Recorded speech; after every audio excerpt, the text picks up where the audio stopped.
So we're going to try something different in this one. I have a 2-point lead over the Sixers with 12 minutes left in the fourth quarter. We're going to hop into this Simcast game and play it. I mean, we got Terrence Ross, first play with him running a 3-point play. It frees up Mitchell Robinson in the post on Josh Richardson, so that's definitely a positive thing because Mitchell Robinson can't really post that many people, so whenever we get a guard mismatch, that's definitely something we take advantage of. And now we have Joel Embiid in the post with Mitchell Robinson on him, definitely a matchup to watch. Embiid scared the hell out of me with the shot fake, but eventually it'll get back to him on the other side.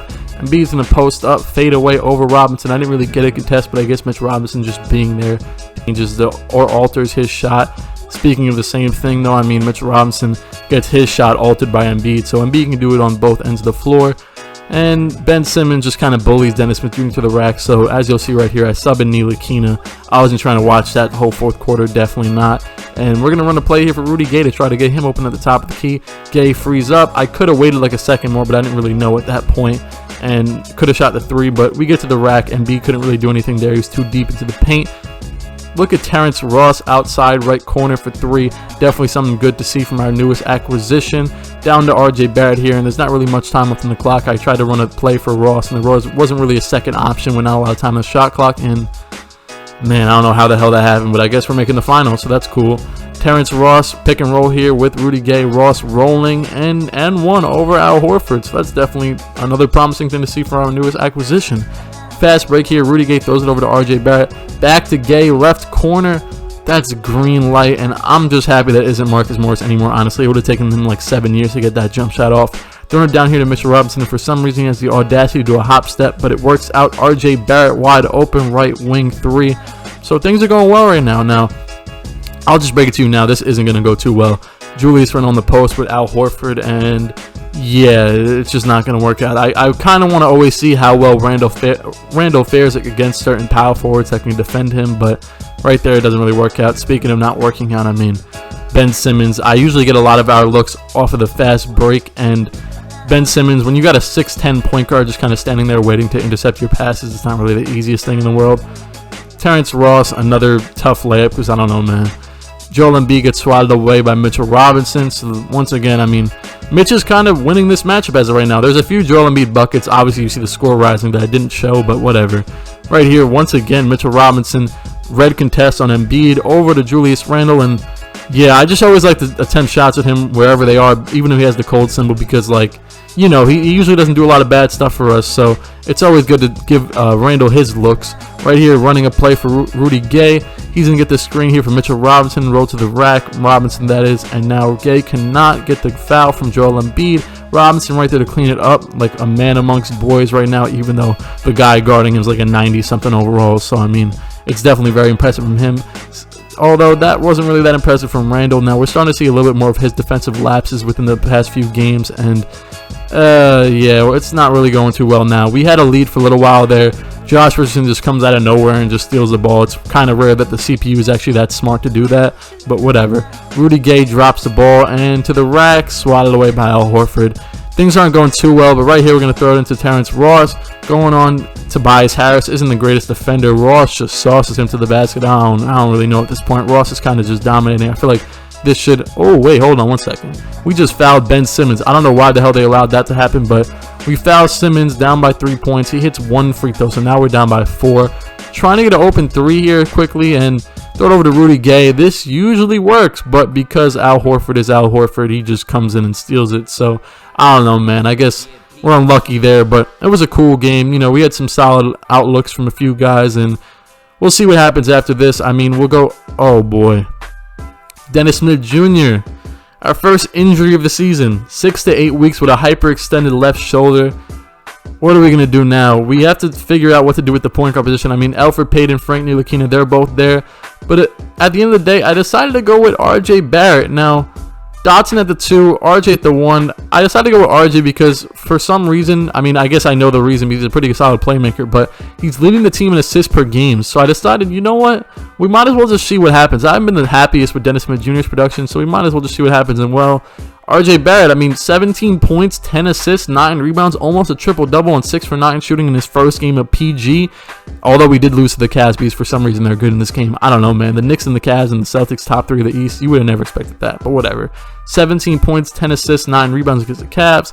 His next game against the Clippers, 19 points and 10 assists. You can see we're on the screen because I was trying to hop into the game against the Clippers, but whatever, it didn't really work out at that point.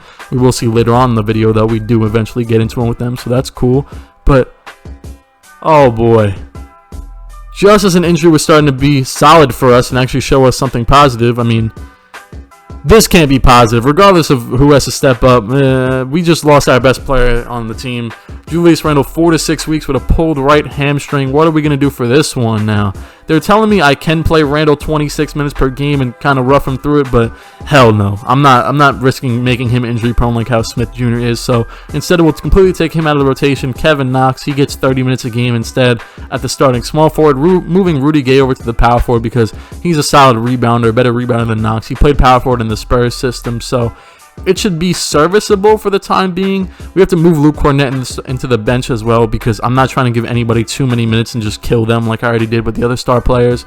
But look at this. First of all, RJ Barrett, point RJ is definitely a thing. 37 points, 7 assists for him. Kevin Knox, efficient 9 for 11 shooting game, 21 points. But then the game right after that as well, Kevin Knox, once again, 18 points on 7 for 12 shooting. So maybe the tide is starting to turn with him. And of course, you see RJ right there, 16 and 10 once again. So a great game from him. But eventually, it'll start to get to us.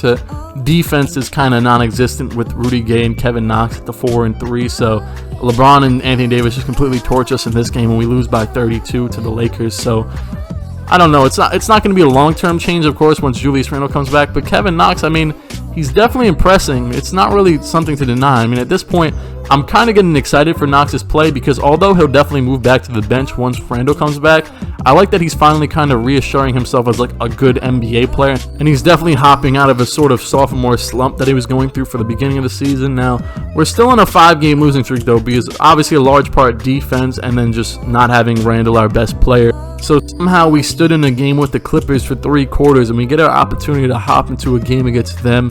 Now, this is like the 7-win Bobcats playing the Monstars with how good our roster is. They're the only team in the league with 60 wins. And, well, the first play, we're going to throw it over to Kevin Knox. And, yeah, this one isn't going to go because Patrick Beverley gets a lightly contest there, so that's all right. Second play, we're going to throw it back out to Kevin Knox, and we're going to shoot another 3. But a Kawhi Leonard lightly contest, that's like a heavily contested from anybody else, so that's all right. 2 misses by Knox, but right here, point RJ, my God, that's exactly what I wanted from Alonzo Trier for like 7 months. Now, Kawhi Leonard, you can't really complain about this. I mean, what the hell are you supposed to do about that? I mean, Mitchell Robinson's right there. Kawhi's just being Kawhi, so that's cool. Now, I see that Rudy Gay has the Landry Shamet or however the hell you say his name on him. So I just throw it over to him because I wanted isolation, but there was no time on the clock, and he somehow hits it over him. Well, I guess because Shamet is like 6'3", so that's cool. Damian Dotson, this is where you kind of realize that our team has an average age of like 19 because, like, look at all this. I mean, what the hell is going on? But eventually, we'll run the pick and roll that I said I wanted to run more with Kevin Knox, Mitchell Robinson like 10 episodes ago, and I never have. But there it goes, and it works, so that's cool. Maybe we'll actually have to run it more I mean, right here, obviously, Kevin Knox is actually in the starting lineup, so we get to run a little bit more because they're actually on the floor together, so that's cool. The greatest rotational player of all time, and now our new starter, Damian Dotson, hitting the 3, so that's definitely a good sign from him. Patrick Beverley, I don't know what the hell this is, and I don't know how the hell he even is capable of doing that. I didn't know this guy could do any more than like a pull-up 3-point shot, or if he can even do that, but RJ says hell no the next time he tries to do that to him, so he blocks that one away to Rudy Gay. I'm just so happy this is Marcus Morris. I don't know if I already said that in this video. I can't even remember at this point. And, well, I was about to sub out Dotson, actually, even though he already hit a 3 for Terrence Ross just to, like, get some more action of him. But Dotson with the steal, eventually a Rudy Gay open 3, and we actually have a solid lead now. That lead has now been cut to 3 points, and Patrick Beverley, I guess he's like Oscar Robertson or something, because I don't know what the hell is happening here. Paul George, I guess you kind of just got to go with this. He shoots it over like 17 people, and he still makes it, so that's whatever. Just also want to give slight appreciation here to how Doc Rivers subbed out Kawhi Leonard for Derrick Jones Jr., so that's definitely cool. Whatever, I'm not complaining. Patrick Beverley can't guard RJ because he's way too short and he was behind him, so he just fouls him, gives the N1. RJ getting a lot of action here, which is great. Kevin Knox, I would have been scared as all hell if I was getting Kawhi Leonard running at me from the side, but he hits that like it was nothing, even though it was another lightly contest from Kawhi. And look at this defense from Kevin Knox. So I wanted to include this in here because, I mean, just look at this. Look at how well he stays in front of Kawhi. Post up, Kawhi, face up. Nothing's going for him. So that was really, really, really good by Kevin Knox there. So I really like seeing that. Maybe eventually he really will be able to be that starting player sooner than later if a spot opens up. And, well, here comes Mitchell Robinson. Damian Dotson somehow missed a three, but Mitch just being Mitch, just grabs a rebound over like 3 people and then grabs this steal. Although it was kind of me, I'll give him the props because whatever. He's a willing wingsman and I like him, so that's cool. Mitchell Robinson once again D'ing up on Zubac, and there goes RJ Barrett with the steal. Kevin Knox on the break. Eventually it'll slow down. Give it to Rudy Gay. Post up, or not post up. Why the hell did I say that? Pick and roll with Mitchell Robinson. Kevin Knox open right corner 3. And we're up by 11, and that's going to do it. Look at the sideline celebrating. Dennis Smith Jr., I hope you don't injure yourself more while you're just extending that elbow some more, because I don't know, man.